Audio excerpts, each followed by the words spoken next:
எல்லாத்துக்கும் வணக்கங்க. இன்றைக்கி நான் சொல்ல போகிற பதிவு என்னங்கன்னா, இப்போ ஒரு பொண்ணு மாப்பிள்ளைக்கு நிச்சயதார்த்தம் எங்கள் வீட்டு பக்கத்தில் நடந்தது. அது எப்படிங்கிறதுன்னு பாருங்கள். அது ரொம்ப அருமையான கல்யாணம்.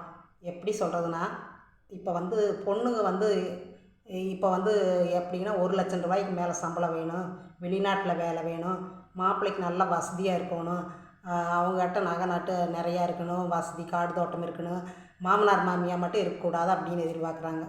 ஆனால் ஆப்போசிட்டு அந்த பொண்ணு என்ன பண்ணுறாங்க, எனக்கு வசதி தேவையில்லை, மாப்பிள்ளை நல்ல பையனாக இருந்தால் போது, பர்சனாலிட்டி ஒரு அளவாக இருந்தால் போது, பையன் மதிக்கத்தக்கிற மாதிரி இருந்தால் போது, ஒரு பிஸ்னஸ் பண்ணுற மாதிரி ஒரு பையன் இருந்தால், வேலைக்கு போகாட்டியும் பரவாயில்ல, நாங்கள் கொடுத்து காப்பாற்றுற மாதிரி ஒரு பையன் இருந்தால் போதும் எனக்கு. அவங்க அப்பா அம்மா எவ்வளவோ போராடினாங்க அந்த பொண்ணுக்கிட்ட. வெளிநாட்டுக்கு மாப்பிள்ளை நிறையா வந்தது. வெளிநாட்டு மாப்பிள்ளையே எனக்கு வேண்டாம், இங்கே உள்ளூரில் தான் எங்களுக்கு மாப்பிள்ளை வேணும், அந்த மாதிரி மாப்பிள்ளை. இதுக்கு லவ் மேரேஜும் கிடையாது, அரேஞ்ச் மேரேஜ் தான். ஏன்னா அந்த பையன் கொஞ்சம் தெரிஞ்ச பையன்தான், ஆனால் லவ் கிடையாது. ஆனால் நல்ல பையன். அவங்க வீட்டில் வசதி எதுவுமே இல்லை.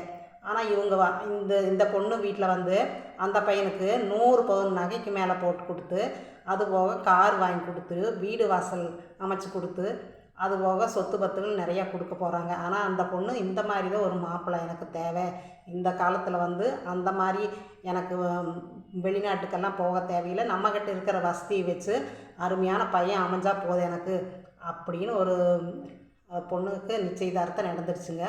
அப்புறம் இப்போ கல்யாணம் ஆக போகுது. ஆனால் அந்த பொண்ணு இப்படி ஆசைப்படுறதுனால அந்த பொண்ணுக்கு எந்த நோய் நொடி இருக்குது அப்படியெல்லாம் இல்லை. அருமையான அது பொண்ணும் அழகான பொண்ணு, பையனாக அழகான பொண்ணு, 2 பேரும் பார்க்குறக்கு ரொம்ப நல்லா தான் இருக்காங்க.